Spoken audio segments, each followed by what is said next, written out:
What's up, everybody? Welcome to another video here at PB Aquatics. Today's the day, now is the time. We're going to start the build on the 125. Let's go get some stuff and let's get it started. Let's go.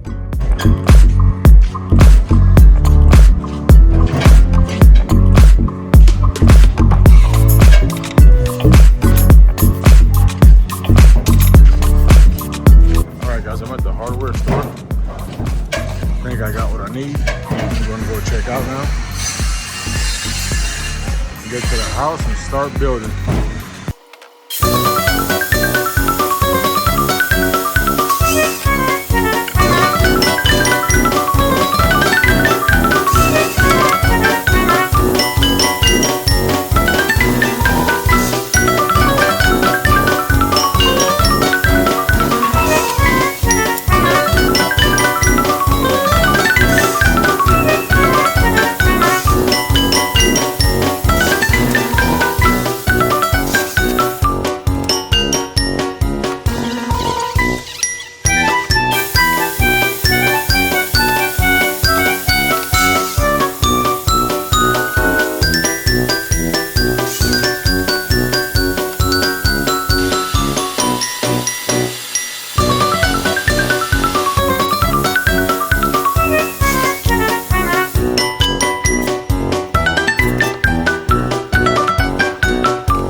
So now we're going to assemble all the pieces that we got cut. I already got all my stuff pre-cut. We're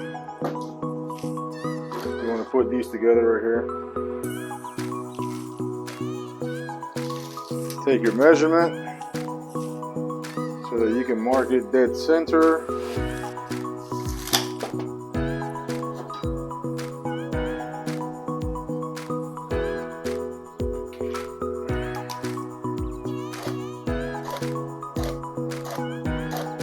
Mark your center. Then you can start putting your sides on. Now when you're using wood like this, this wood is pretty hard. And when you try to put a screw into it, it'll split the wood. So what you want to do is you want to pre-drill a hole for your screw.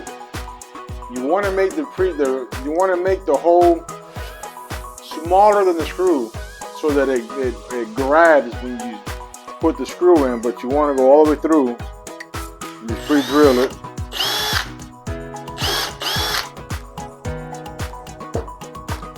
That way when you put your screw in, it doesn't split the wood.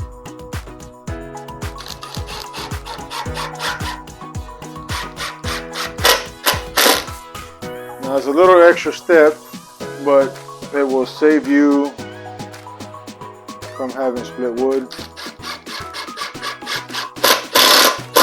And if you're anything like me, it drives me nuts when my wood splits.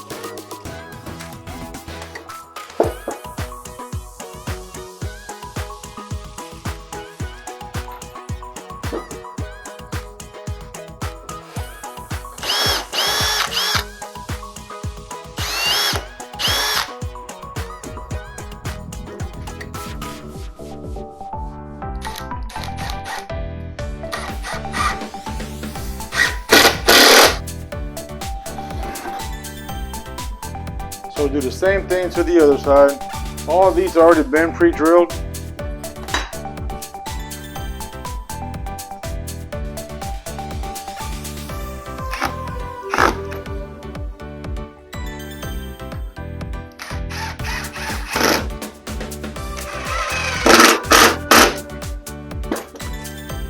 So now I already got the rest of the stand put together. I'm going to show you what I do here.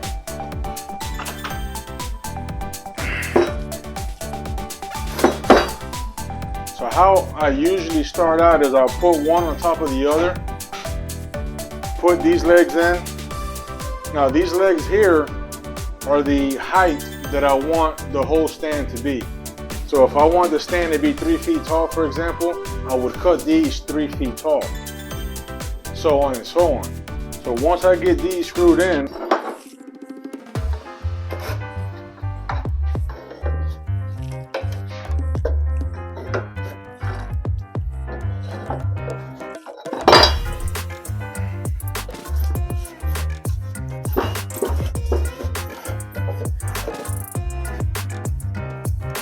one of the things that I like to do is leave the top of the stand about a 1/2 inch taller so that I know when I sit my stand, I don't have a piece of this 2x4 sticking over the top a little bit, causing pressure on the tank or anything like that. So what I do, don't go down, stay. So what I'm going to do is I'm going to measure this 2x4, which is 3.5 inches. So I want a 1/2 inch sticking out the top. I'm going to measure down 3 inches. On all of them, I'm going to get 3 inches. So what that does is I'll get my top, I'll line it up to the bottom of that mark, which I should just go ahead and square it off.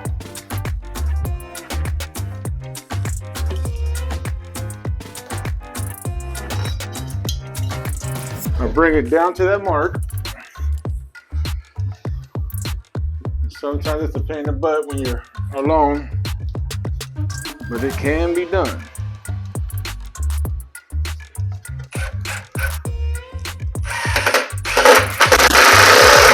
I'm not going to put that screw all the way in because it's not going to be completely straight.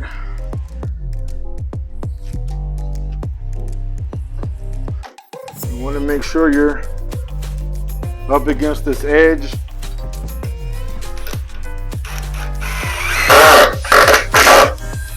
So that's on the mark. This has to come down a little bit, but at least it helped me hold the side up so that I can get that screw in. Bring it down a little bit.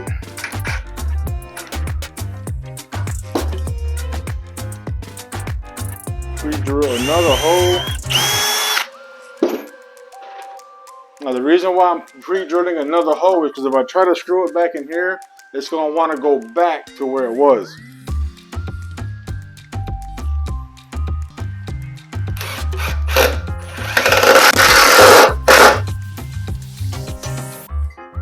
It's on the mark where it's supposed to be.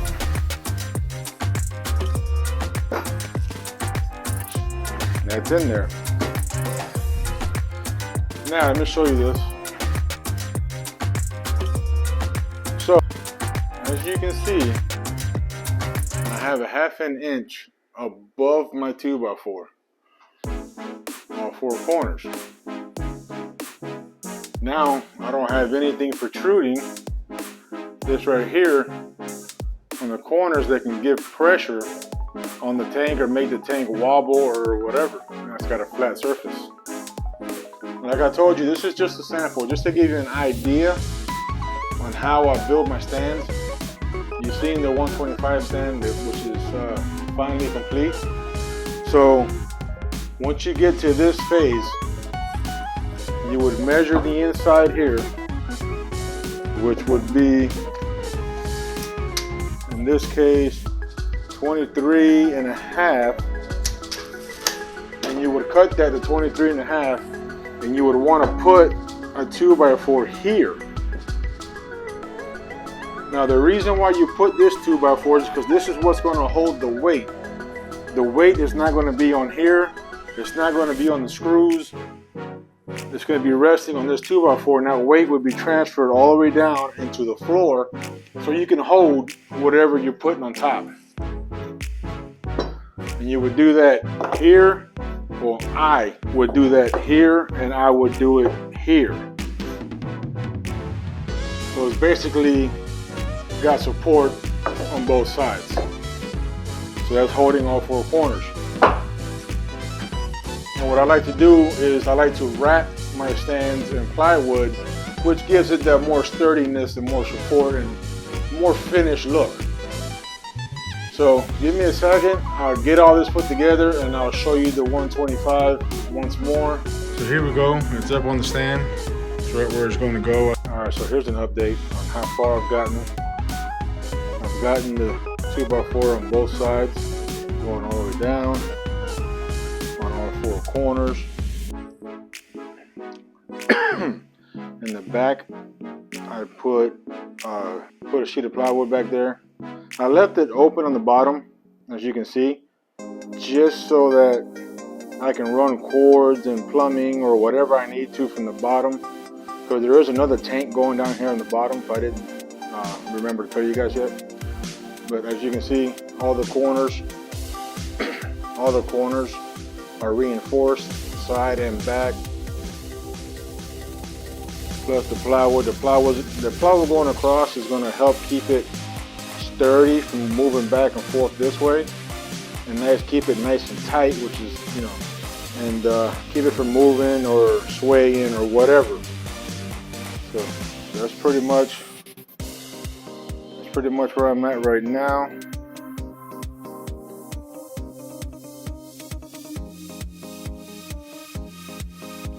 All right, I'm gonna keep working.